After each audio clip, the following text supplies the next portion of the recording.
Soyez bénis dans le monde entier. Donc le bishop Claudio vous salue. Ici donc dans le cadre de l'émission notre quotidien, donc ce mercredi. Mais sachez aussi que donc l'émission Le Lion de Juda rugit donc reprendra tous les lundis à 20h. Donc soyez bénis dans le monde entier.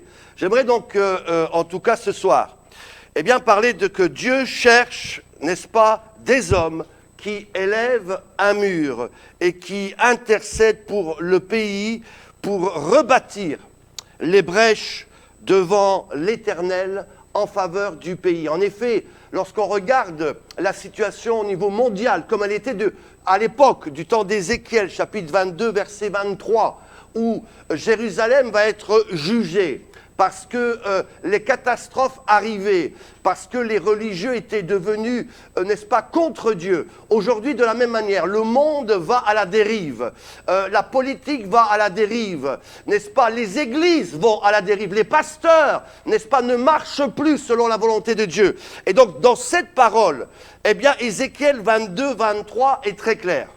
Je cherche un homme, mais je n'en trouve pas. Je veux que tout à nouveau, on puisse élever un mur de justice, un mur de vérité, un mur de sanctification, un mur où on va véritablement amener le royaume de Dieu, n'est-ce pas, sur cette terre. Lorsqu'on considère ce texte et qu'on prend le contexte de cette parole, Ézéchiel va être très clair. Dieu dit, va, prophétise sur Jérusalem. De la même manière, ce texte où Dieu peut dire prophétise sur l'Europe, prophétise sur Kinshasa, prophétise sur Abidjan. Voilà, il y a, n'est-ce pas, des abominations qui se passent. Et lorsqu'on lit le texte, à partir du verset 23, la situation est très claire. Voici, fils de l'homme, dis à Jérusalem, dis à Bruxelles, dis à Kinshasa, dis à Abidjan, n'est-ce pas, dis à New York. Tes péchés sont graves. Et voilà, ta terre est maudite, numéro 1. Les prophètes, deuxièmement, conspirent des choses entre eux. Deuxièmement, troisièmement, les sacrificateurs violent ma loi et ne distinguent plus entre ce qui est saint et ce qui est profane. Les chefs, quatrièmement, sont comme des loups ravageurs qui déchirent leur proie. Et cinquièmement, le pays, n'est-ce pas, se livre à la violence, commet des rapines, opprime le malheureux et l'indigent, foule l'étranger contre toute justice. C'est pour cela que Dieu va dire, je cherche encore aujourd'hui, n'est-ce pas, en 2016, des hommes, des femmes qui n'ont pas fléchi les genoux devant Baal. Des hommes, des femmes qui veulent dire, oh Dieu, je cherche à faire ta volonté, je veux marcher dans la justice, je veux marcher dans la vérité. Mais là, à ce moment-là, Dieu dit, je n'en trouve pas. Mes amis, comme du temps de Noé, Dieu avait seulement trouvé, n'est-ce pas, Noé et sa famille pour entrer dans l'arche. Mes amis, le temps est grave. D'abord, à quelle heure sommes-nous ? J'aimerais vous signaler qu'aujourd'hui, c'est le jour de Rosh Hashanah et de Yom Kippour. Yom Kippour, n'est-ce pas, s'est fêté hier et se fête encore aujourd'hui. C'est le jour de l'expiation, du grand pardon, où une fois par an, à l'époque, le souverain sacrificateur, n'est-ce pas, allait dans le lieu très saint pour demander pardon pour le peuple. J'aimerais vous dire qu'on a besoin, l'Église de Dieu, les gens, on doit dire, Seigneur, pardonne-moi, parce que la Bible déclare, si tu confesses tes péchés, Dieu est fidèle pour te pardonner, pour te purifier. Oui, Dieu cherche des gens qui sont humbles de cœur, qui disent, Seigneur, j'ai besoin de toi. Seigneur, je me repens et je t'accepte comme sauveur personnel. Ou, Seigneur, je suis chrétien, mais j'ai fauté. Je veux revenir à toi. Profite de ce jour de Yom Kippour, le jour de grand pardon. Je vous annonce aussi que Yom Kippour, c'est 10 jours après Rosh Hashanah. En hébreu, Rosh Hashanah, c'est la tête de l'année. Parce que comme vous le savez, n'est-ce pas, le calendrier hébraïque est différent de notre calendrier à nous, qui a été basé par rapport, n'est-ce pas, au grégorien. Et tout le calendrier a changé. Mais si on veut prendre un calendrier biblique, les Juifs dans le monde entier, il y a donc 10 jours, ont fêté Rosh Hashanah, qui est la tête de l'année. Et exactement, dans le calendrier de Dieu, nous sommes en 5700 5777. 5777. Parce qu'en effet, il calcule la date par rapport à Adam et Ève, n'est-ce pas? Et donc, nous sommes dans un temps crucial. Dieu, n'est-ce pas, veut parler à son peuple. Dieu veut parler aux nations. Le lion de Juda rugit.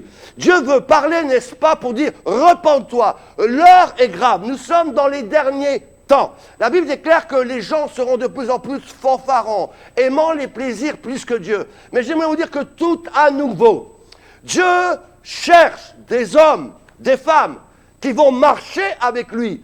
Et Dieu est en train de rassembler des quatre coins du monde, des hommes et des femmes qui veulent dire, Seigneur, je veux bâtir ta maison, je veux faire ce qui est juste, ce qui est droit à tes yeux. Là, lorsqu'on regarde ce texte, eh bien, il est dit, premièrement, la terre a été maudite. Mes amis, il y a des endroits où la terre a été maudite. Tu peux prier comme tu veux. D'ailleurs, écoutez, vous voyez, par exemple, en Europe, en France, ils ont fait des pactes avec l'islam, des pactes, et ça, des catastrophes. La terre a été maudite, et je vous annonce que la France va être jugée sévèrement. Prenons l'exemple à nos amis du Congo. Comment se fait-il qu'alors qu'on est à Kinshasa, par exemple, où il y a plus de 2500 églises répertoriées dans une seule ville, il y a des chrétiens partout, mais comment se fait-il que plus il y a de chrétiens, et moi, la situation va bien. Mes amis, il y a un problème. Il est temps que l'Église se réveille. Non, il ne suffit pas de prier, de faire semblant d'aller à l'Église. Mes amis, la terre est maudite. Il y a eu des choses qui ont été faites qui n'ont jamais été déracinées. J'aimerais vous annoncer qu'un jour, je vais venir à Kinshasa pour détruire, n'est-ce pas, les œuvres du diable. Il y a eu des pactes qui ont été faits, du fleuve du Congo, avec un serpent. Il y a eu des pactes sous Mobutu qui n'ont jamais été dénoncés. Il y a eu une malédiction de la terre. Tu peux prier, jeûner, tant que cette malédiction ne sera pas brisée. Mes amis, on ne verra pas le pays, n'est-ce pas, fleurir. Et donc, la terre, Dieu dit la terre est maudite, mes amis. On doit, n'est-ce pas, racheter la terre par nos prières, par des actes prophétiques et avec des hommes, des femmes d'autorité, des vrais serviteurs de Dieu qui vont venir pour renverser les autels de Baal jusqu'à la 4e génération. Et c'est alors, toi qui regardes cette émission, que tu seras sauvé, c'est alors que tu seras libéré, c'est alors que tu verras, n'est-ce pas, la gloire de Dieu. Deuxièmement, il est dit, les prophètes conspirent dans son sein. Comme des lions rugis, ils déchirent leur proie, dévorent les âmes, s'emparent des richesses et des choses précieuses. Mes amis, vous pensez que tous ceux qui s'appellent prophètes sont des hommes de Dieu? Il est temps qu'on se réveille. Dieu lui-même va juger ici les prophètes de la même manière. Tous ceux qui s'appellent prophètes, soi-disant prophètes, lorsque vous regardez leur façon de vivre, mes amis, ils sont là pour tondre les brebis. Et lorsqu'il passe quelque part, la brebis n'a plus de laine. On ne laisse même pas le temps à la brebis de laisser la laine repousser. Mes amis, l'heure est grave. Ce sont des faux ouvriers. La Bible déclare que, attention, parce que dans les derniers temps, des loups vont s'infiltrer dans la maison de l'Éternel. Des esprits d'Akan, de Jézabel, de séduction, des faux prophètes. Combien de fois Dieu va dire, faites attention aux faux prophètes. Ils vont même faire des miracles en mon nom. Ils vont faire des grandes choses en mon nom, jusqu'à même essayer même de séduire les élus de Dieu. Rendez-vous compte, l'heure est grave. Nous sommes dans les derniers temps, n'est-ce pas? Nous sommes le jour de Yom Kippour. Nous devons demander pardon à Dieu pour ces faux ouvriers, les démasquer et surtout les arrêter. Mes amis, l'heure, n'est-ce pas, ne permet plus. N'est-ce pas, on dit, oh non, c'est un frère, oh non, au nom de la Bible, on doit les aimer. S'il vous plaît, Dieu va dire, jugez ces gens-là et condamnez-les. Paul est très clair, condamnez-les. Et donc, tous ces prophètes qui ne sont pas de Dieu, j'aimerais vous dire, repentez-vous. Oui, vous faites des miracles, soi-disant, mais vous les faites avec des fétiches. Vous faites des miracles, mais vous avez enterré des sacrifices dans la terre. Et c'est une abomination devant l'Éternel. Donc je prie que le peuple de Dieu aujourd'hui ouvre ses yeux, ouvre son esprit, afin justement de discerner ce qui est vrai de ce qui est faux, ce qui est pur de ce qui est impur. Le lion de Juda rugit. La Bible déclare, troisièmement, les sacrificateurs violent ma voix et profanent mes sanctuaires. Rendez-vous compte, les sacrificateurs, c'est qui? Les sacrificateurs, ce sont des pasteurs, les apôtres, des bishops, des enseignants, des docteurs, des prophètes, ceux qui ont à la charge, n'est-ce pas, des églises. Lorsqu'on se rend compte, n'est-ce pas, de la catastrophe, du désordre qu'il y a aujourd'hui. Mes amis, c'est un désordre sans précédent. On est comme du temps du juge, où chacun faisait ce qui lui semblait bon. Il n'y a plus d'ordre dans les villes. Il n'y a plus d'ordre dans les pays. Mes amis, il n'y a plus d'ordre entre les églises. Les pasteurs se haïssent entre eux, n'est-ce pas? Ils se combattent entre eux. Mes amis, il y a un tel désordre.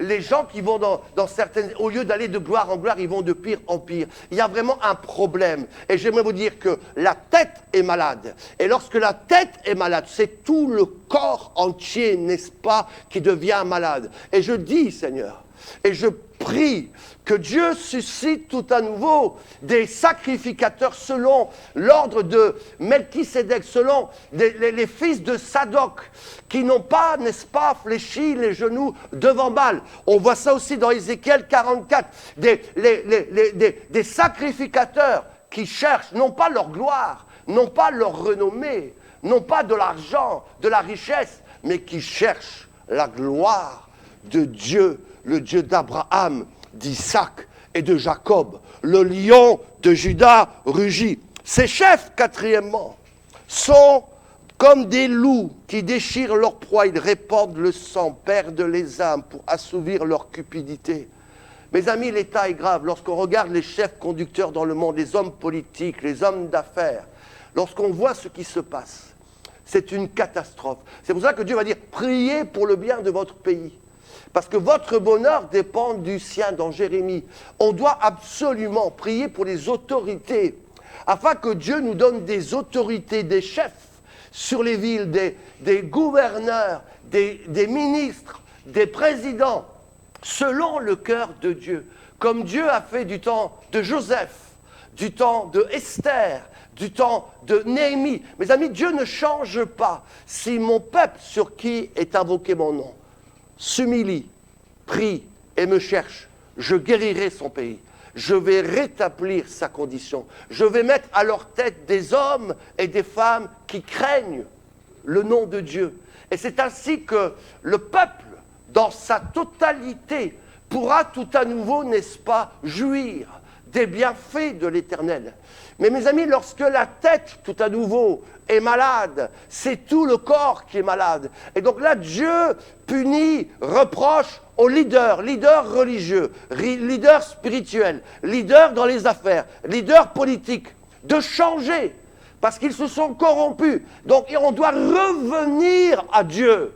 N'est-ce pas, avec une attitude d'humilité, une attitude de vérité. Oui, là, n'est-ce pas, les chefs sont comme des loups. Donc, prions, des élections vont venir en Afrique, mes amis, en France, dans différents pays, aux États-Unis, plus que jamais, nous devons discerner pour qui il faut prier. Lorsque je prends par exemple des États-Unis où bientôt il y aura des élections, je suis stupéfait de voir l'aveuglement du monde entier et même de la plupart des chrétiens qui disent par exemple qu'il faut voter Hillary Clinton.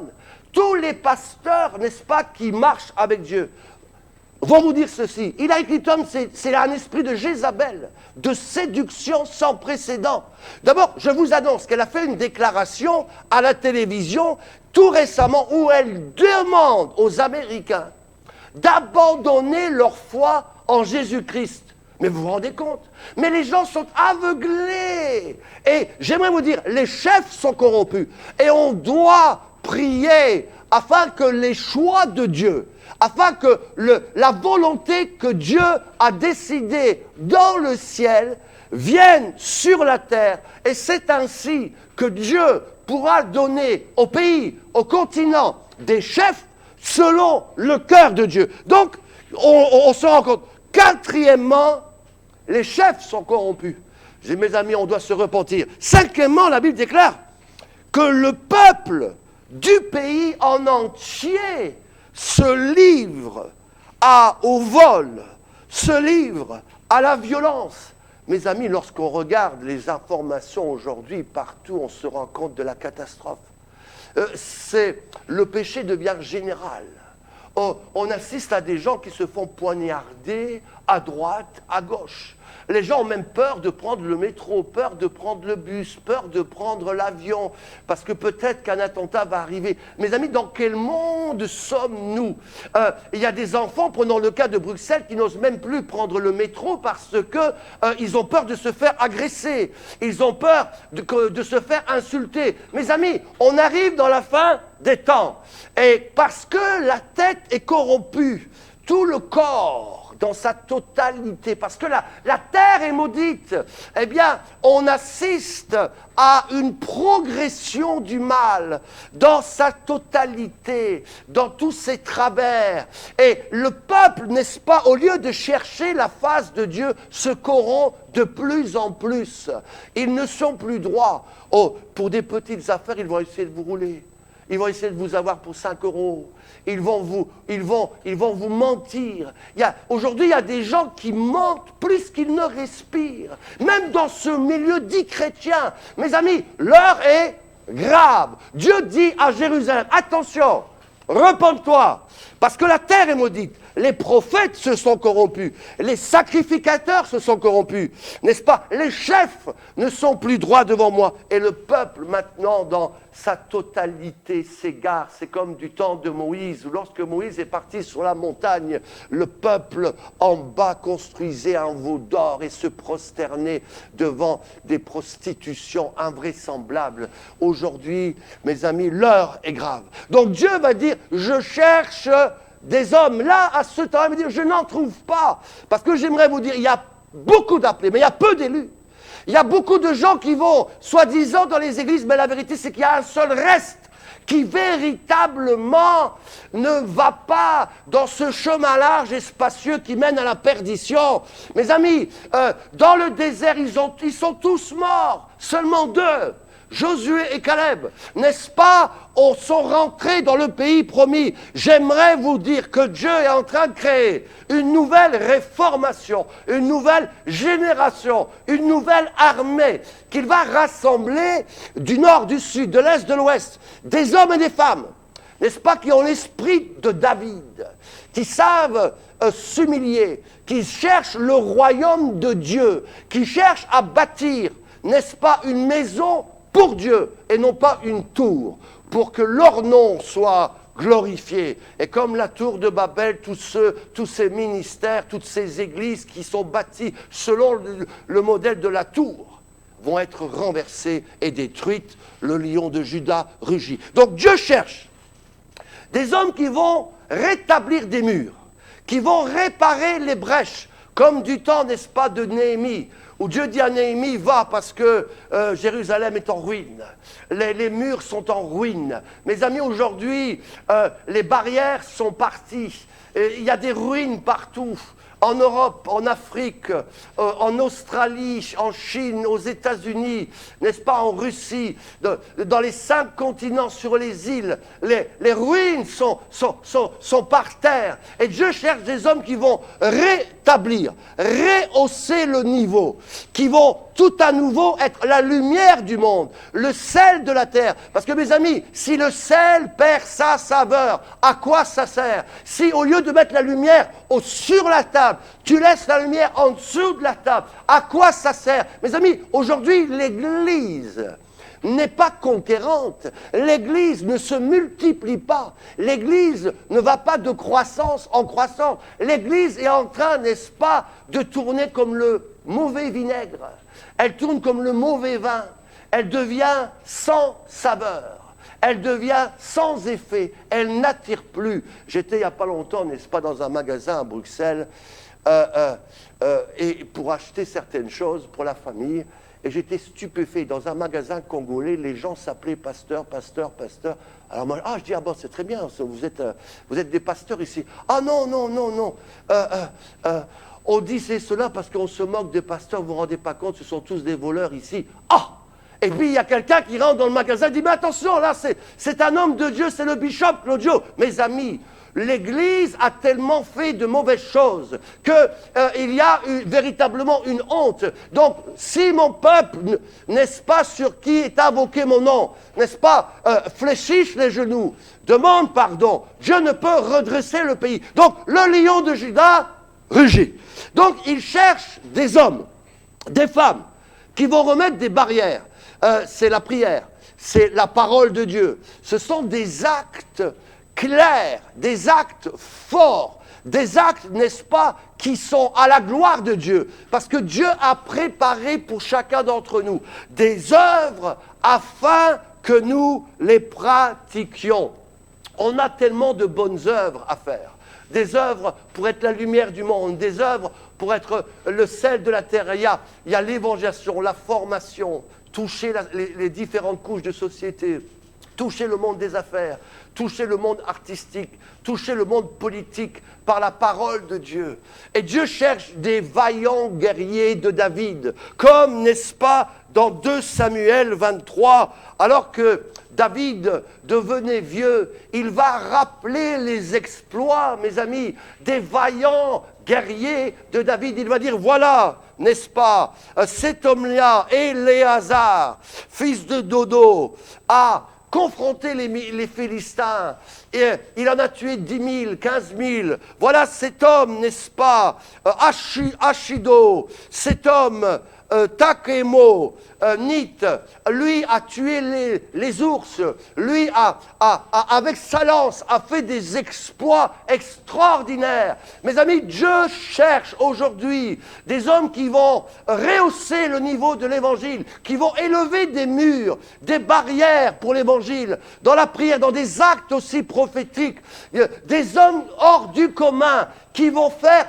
la différence, qui vont marquer l'histoire par des actes, mes amis, forts, par leur esprit de courage, de hardiesse. Mes amis, Dieu cherche des hommes et des femmes comme les vaillants guerriers de David de la caverne d'Abdullah, n'est-ce pas? Et prenons cet exemple incroyable où Dieu, n'est-ce pas, montre que David, après avoir parlé de tous les hommes vaillants guerriers, n'est-ce pas, de David, il va dire, voilà, il y a encore 3 hommes. Et David raconte cela.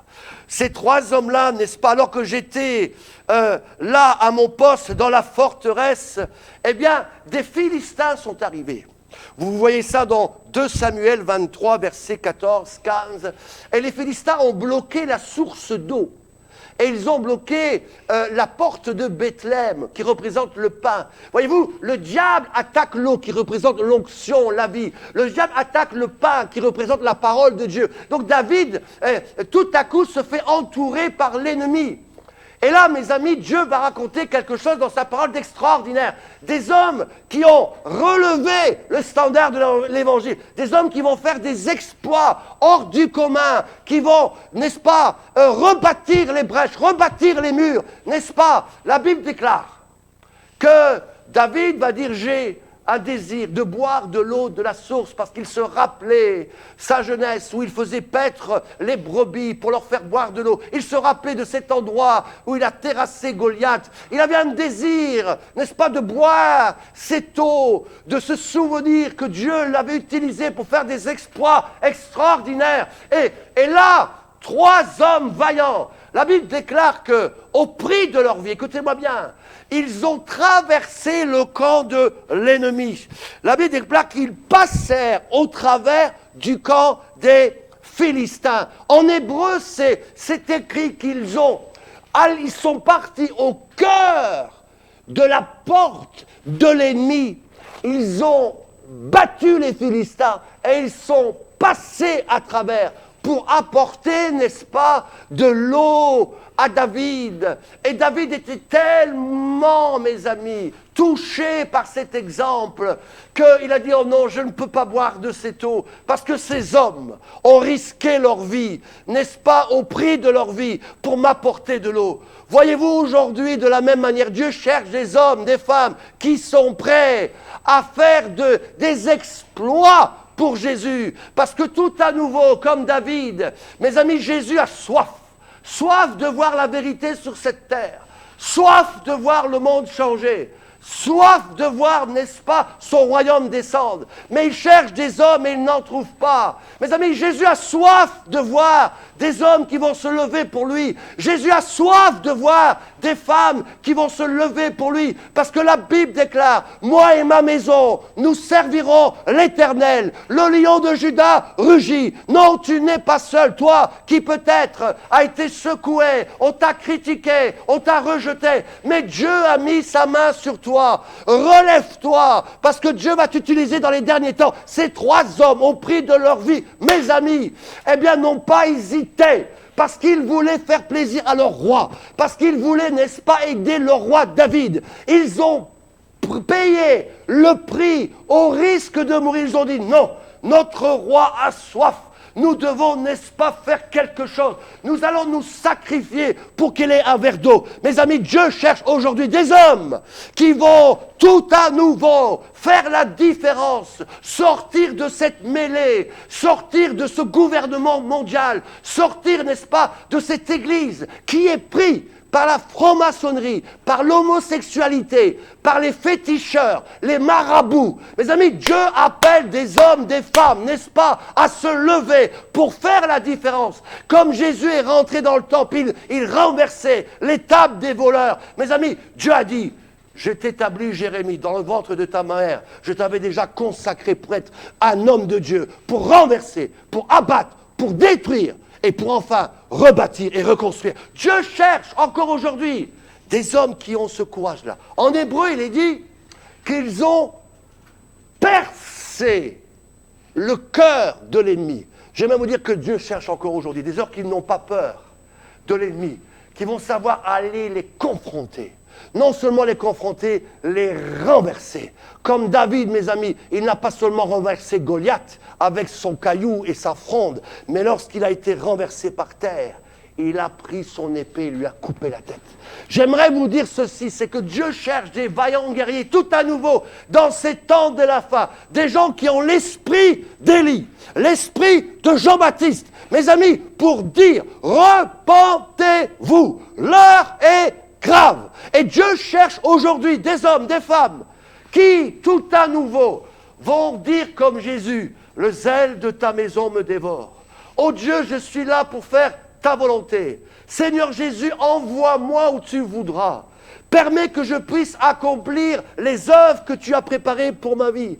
Parce que j'aimerais vous dire que si Dieu t'a sauvé, si Dieu t'a choisi, ce n'est pas pour rester assis sur une chaise d'une église, mais c'est pour accomplir la mission que Dieu a mis sur ta vie. Toi qui regardes cette émission, on est tous appelés à faire quelque chose. Mais aujourd'hui, dans les églises, on vient comme, vous savez, au club Watari, juste pour s'amuser, danser un petit peu, et puis après on repart pire. Non!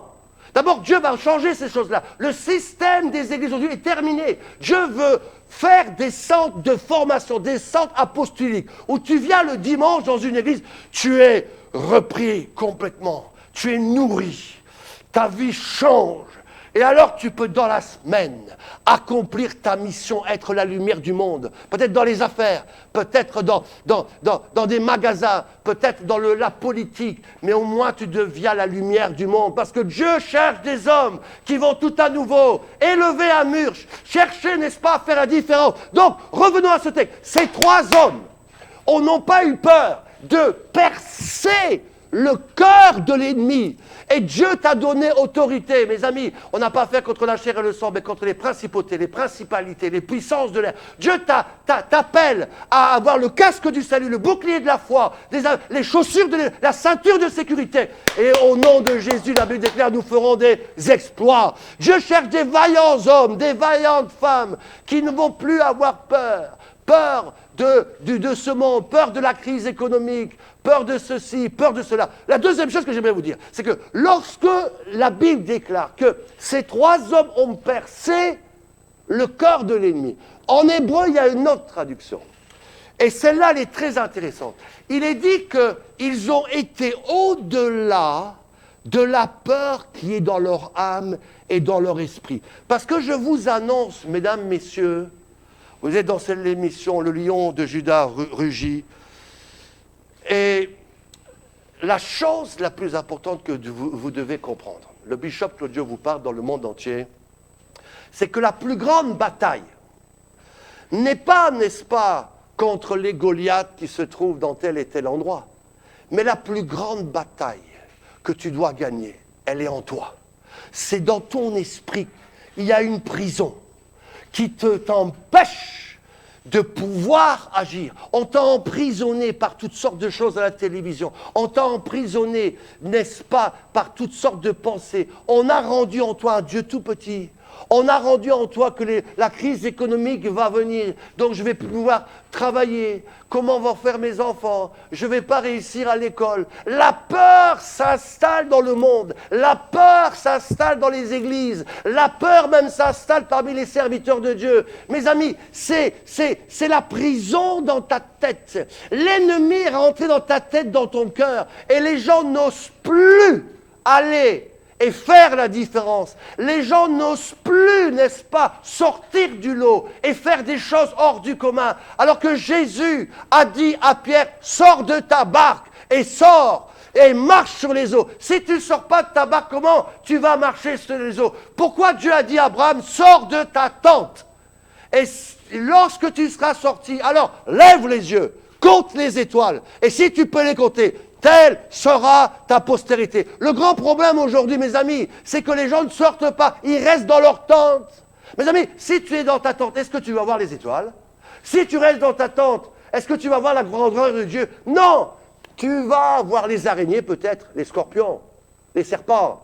Mais tu vas rester enfermé. Les gens sont restés dans leur tente de Dieu qui ne peut plus guérir, Dieu qui ne peut plus pourvoir à mes besoins. On a peur de ceci, on a peur de cela. Mes amis, même les églises parlent de foi, parlent de miracles, mais ils ne les vivent pas. Ils ne vivent pas des miracles. Et lorsqu'il y a des miracles, ce sont des faux miracles faits par des féticheurs. Est-ce que c'est normal? Moi, j'étais à Denain, dans la nouvelle église que nous avons commencée tous les dimanches à 17h, à Denain, n'est-ce pas, 21 rue du Maréchal Leclerc. Un sourd a entendu, un homme s'est approché, un bishop, je n'entends plus. Mes amis, j'ai simplement pris de l'huile d'onction, j'ai mis mes mains au nom de Jésus. Oreille, ouvre-toi. Cet homme m'a entendu. Mes amis, Dieu n'a pas changé. Il fait les mêmes miracles aujourd'hui, hier et éternellement. C'est nous qui changeons. Nous changeons. Nous changeons même la parole de Dieu. Nous en diluons la pureté. Parce que Jésus-Christ est crucifié. Et la Bible déclare que par son sacrifice, nous sommes sauvés. Et la Bible déclare que c'est la puissance de l'Évangile. L'Évangile, c'est une puissance pour le salut de quiconque croit. Dieu n'a pas changé. C'est nous, dans notre tête. On a fabriqué un Dieu tout petit. Ou on a fabriqué un Dieu de culture. Ou de tradition. C'est quand même bizarre. Les gens viennent de telle région, de tel pays, ils arrivent par exemple à Bruxelles, à Paris, mais c'est bizarre. Ils ne changent pas. Ils gardent les mêmes traditions, les mêmes coutumes. Ah! Aujourd'hui, vous avez même des églises dans le même bâtiment. Le matin, c'est les églises Tutsi. L'après-midi, c'est Hutu. Mes amis, mais où est-ce qu'on va? Mes amis, il y a un problème. Parce que Dieu a dit, il n'y a plus ni juifs, ni grecs. Mes amis, on est tous un en Jésus-Christ. Aujourd'hui, on n'assiste pas à la croissance de l'Église. C'est faux. On assiste qu'à des divisions d'églises qui créent des autres églises à droite et à gauche. Et ça fait la pagaille. C'est la soupe évangélique où Dieu n'est plus là. Mes amis, c'est comme du temps du prophète. Quelqu'un avait mis du poison dans la soupe. La soupe est devenue mauvaise. La soupe des églises, en général, est devenue mauvaise. Je vous l'annonce. Et il faut tout à nouveau revenir à la simplicité. Dieu cherche des hommes hors du commun. Des femmes hors du commun, qui ne vont pas prendre, n'est-ce pas, le chemin large et spacieux. Vous savez, où vous avez tous ces gens-là qui arrivent, là, avec leurs costumes, soi-disant serviteurs de Dieu. Vous avez leurs chaussures qui brillent plus que le soleil. Ils ont des grosses chaînes d'or. Et même si c'est même pas de l'or, c'est du plaqué or, c'est du faux. Et c'est vraiment des artifices qu'on voit dans le monde soi-disant chrétien. Mes amis, c'est du show business, mais c'est pas le Seigneur. Dieu dit, repens-toi et reviens à la vérité. L'authenticité de la parole. À l'époque du temps des apôtres, la Bible déclare qu'il y avait une telle crainte. Les gens partageaient ce qu'ils avaient en commun. les gens donnaient avec un amour. Les gens voulaient le bien de leur prochain. Leur désir, c'était de soutenir quelqu'un. Un vrai enfant de Dieu, son but, c'est de recevoir pour donner, pour bénir son frère, pour prier pour sa sœur. Moi, j'aime voir les gens prospérer. Aujourd'hui, vous avez des gens avec leur culture, là, qui viennent du village, là-bas. Dès qu'ils voient leurs voisins prospérer, non, ils ne sont pas contents, ils le maudissent. Mais s'il vous plaît, est-ce que ça, c'est l'évangile de Dieu? Est-ce que ça, c'est marqué dans la parole de Dieu? Est-ce que vous trouvez ça normal? Vous avez des pasteurs, ce sont des archi-millionnaires. Et leur propre copasteur n'a même pas un vélo pour se déplacer. Est-ce que vous trouvez ça normal? Mes amis, ce n'est pas de Dieu. Dieu veut qu'on revienne à un évangile pur. Et alors, la Bible est claire, si on cherche premièrement le royaume de Dieu et sa justice, alors toutes choses te seront données par-dessus. La Bible aussi nous dit que lorsqu'on marche avec Dieu, on n'a pas à craindre le lendemain, parce que Dieu prend soin des oiseaux, il prend soin des animaux. Combien, à plus forte raison, ne prendrait-il pas soin de ses enfants qu'il aime et à qui il a donné sa vie et il est venu mourir sur la croix de Golgotha? Le problème n'est pas du côté de Dieu, mais le problème est du côté des leaders. Le problème est du côté de nous, qui souvent, dans notre tête, on a faussé les choses de l'Évangile. Les gens sont devenus peureux. Les gens ne sont plus dans l'authenticité de la parole de Dieu. Les gens, n'est-ce pas, n'ont plus cette crainte de l'Éternel. Les gens n'ont plus ce feu, ce zèle qui dévore la maison de Dieu. Le lion de Juda rugit. Ces trois hommes, mes amis, ont payé un prix. Ils ont été prêts de donner leur vie. Est-ce que tu es prêt à donner ta vie pour ton prochain? Est-ce que tu es prêt à tout faire pour que ton frère, ta sœur prospère? Ces gens-là ont payé presque de leur vie pour apporter de l'eau à David. Mes amis, Dieu veut tout à nouveau des hommes qui élèvent un mur, qui cherchent, n'est-ce pas, à protéger le peuple. Mes amis, qui cherchent à mettre une sécurité, n'est-ce pas, sur le peuple de Dieu. Mes amis, il est temps de revenir à la parole de Dieu, parce que nous sommes dans les derniers temps, et je vous annonce que Jésus revient bientôt. Mais il ne vient pas chercher une église dans le désordre, une église qui vole, qui trompe, non. Une église forte, une église qui est respectueuse. Et ne vous y trompez pas, on ne se moque pas de Dieu. Les mêmes choses qui sont arrivées du temps de Noé arriveront encore. Les mêmes choses que Jésus a dit dans Matthieu 24, dans la même maison, l'un sera pris, l'autre laissé. Dans une même église, certains seront pris, d'autres laissés. C'est bizarre que plusieurs frères et sœurs ont eu des visions ces derniers temps montrant que le jour de l'enlèvement, plein de gens vont rester dans les églises, évidemment. Quand vous voyez leur comportement, mes amis, ce n'est pas le baptême d'eau qui sauve. Oui, lorsque tu es sauvé, tu dois te baptiser. Mais si tu te baptises, c'est pour t'engager à marcher avec Dieu. Noé marcha avec Dieu. Et il a pu être sauvé. Enoch, la Bible déclare qu'il marcha avec Dieu. Et c'est pour cela que Dieu l'a repris, l'a enlevé. Mes amis, Élie marchait avec Dieu. C'est pour cela que des chars de feu sont arrivés et ont emporté Élie. Et Élisée qui regardait Élie, « Oh, mon père, sa cavalerie, oh Dieu !» Élie a été enlevé. Mes amis, on ne se moque pas. Tu peux tromper ton prochain, tu peux peut-être tromper ton pasteur, mais tu ne pourras pas tromper Dieu. Le lion de Juda rugit. Il est temps, n'est-ce pas, de revenir à la parole. Il est temps d'élever un mur tout à nouveau. Il est temps, mes amis, dans Deutéronome, il dit, si tu construis une maison neuve, si tu oublies de mettre des balustrades, alors, si quelqu'un tombe de la balustrade, on va redemander son sang. Mes amis, il n'y a plus de balustrade, il n'y a plus de barrière. Les gens font ce qu'ils veulent. Je vais prier maintenant, afin que vous tous qui regardez cette émission dans le monde entier, vous réalisiez que l'état est grave, qu'il y a un problème. On ne peut plus continuer comme on fait aujourd'hui. Notre façon de faire l'Église, je suis désolé, n'est plus du Seigneur Jésus. Dieu nous appelle à revenir aux actes des apôtres. Dieu nous appelle à revenir au cœur de Dieu pour pratiquer un vrai évangile dans sa simplicité, dans sa pureté, avec le cœur de Dieu, pour pratiquer les œuvres de l'Éternel comme ces 3 hommes vaillants, guerriers de David qui, au prix de leur vie, sont partis chercher de l'eau pour David. Et de la même manière, encore aujourd'hui, Jésus dit, j'ai soif de voir des hommes. Jésus va dire à la Samaritaine, j'ai soif. Il va passer au-delà des traditions, parce que personne à l'époque ne pouvait parler à une Samaritaine. Jésus vient briser les traditions, mes amis, pour rassembler un seul peuple de toutes les nationalités, pour un jour adorer avec Abraham, Isaac et Jacob au festin de l'agneau.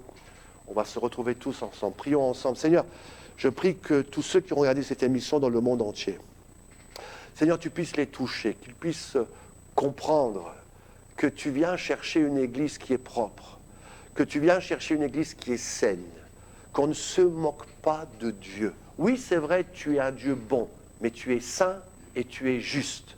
Et ta parole, on ne pourra pas, n'est-ce pas, la bafouer. Seigneur, au nom de Jésus, je prie pour ceux qui ne connaissent pas encore Jésus dans le monde entier. Repens-toi, convertis-toi, accepte Jésus comme sauveur personnel. Vous qui êtes chrétiens, ou vous les leaders, qui ne marchaient pas selon Dieu, qui pratiquaient des choses qui ne sont pas claires, ou qui utilisaient de la magie, de la sorcellerie, repentez-vous avant qu'il soit trop tard. Vous les chrétiens qui ont été découragés, et que vous commencez à faire des choses qui ne sont pas bien, revenez à Dieu de tout votre cœur, avant qu'il soit trop tard. Parce que nous sommes dans les derniers temps, Dieu rassemble une armée d'hommes et de femmes vaillants, comme les vaillants hommes de David, et comme dans Ézéchiel, qui vont élever un mur, réparer la muraille, afin que son nom soit glorifié. Il a dit, je bâtirai mon église, et les portes de l'enfer ne pourront pas l'arrêter. Soyez bénis dans le monde entier. Le bishop Claudio vous salue. Je remercie tous les collaborateurs du studio La Foi TV en Jésus. Que Dieu bénisse et continue à bénir cette œuvre dans le monde entier. Soyez bénis. Shalom. Le lion de Juda rugit. Voilà.